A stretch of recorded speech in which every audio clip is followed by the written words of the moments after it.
Indikator negara maju yang pertama adalah pendapatan yang tinggi. Negara yang maju memiliki pendapatan per kapita yang tinggi tiap tahunnya. Dengan memiliki pendapatan per kapita yang tinggi, nilai ekonomi negara tersebut akan terdongkrak. Oleh karena itu, jumlah kemiskinan bisa diatasi.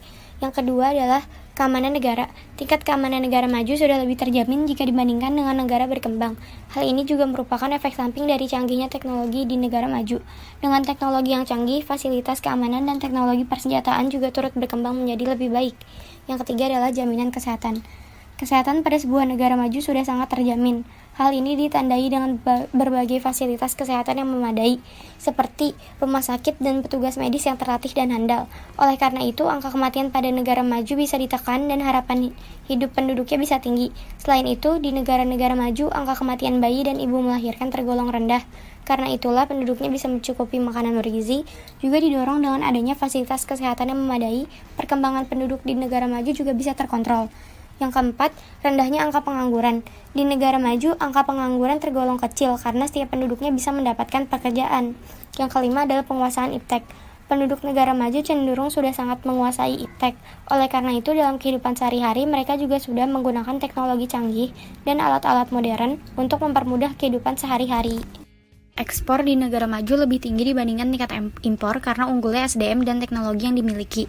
Yang terakhir adalah angka melek huruf.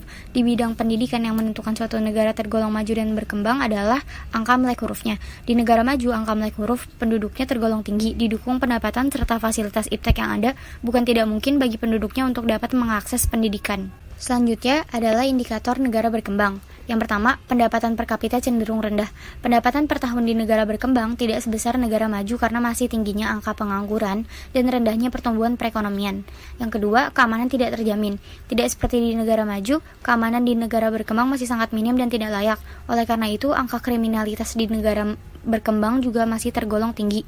Yang ketiga adalah fasilitas kesehatan minim.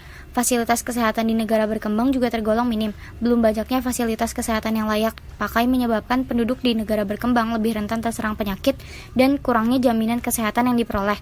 Oleh karena itu, angka kematian di negara berkembang juga lebih besar dibanding angka kematian di negara maju, yang kemudian mengakibatkan rendahnya angka harapan hidup. Selanjutnya adalah tingginya angka pengangguran. Di negara berkembang, angka pengangguran masih tergolong tinggi karena lowongan pekerjaan yang tersedia masih belum tersebar secara merata. Selain itu, tingkat pendidikan yang kurang merata juga menjadi salah satu faktor yang menyebabkan besarnya angka pengangguran. Yang terakhir adalah impor lebih tinggi dibanding ekspor. Dikarenakan rendahnya pengelolaan SDA dan SDM negara berkembang lebih sering membutuhkan dan membeli barang-barang dari luar negeri.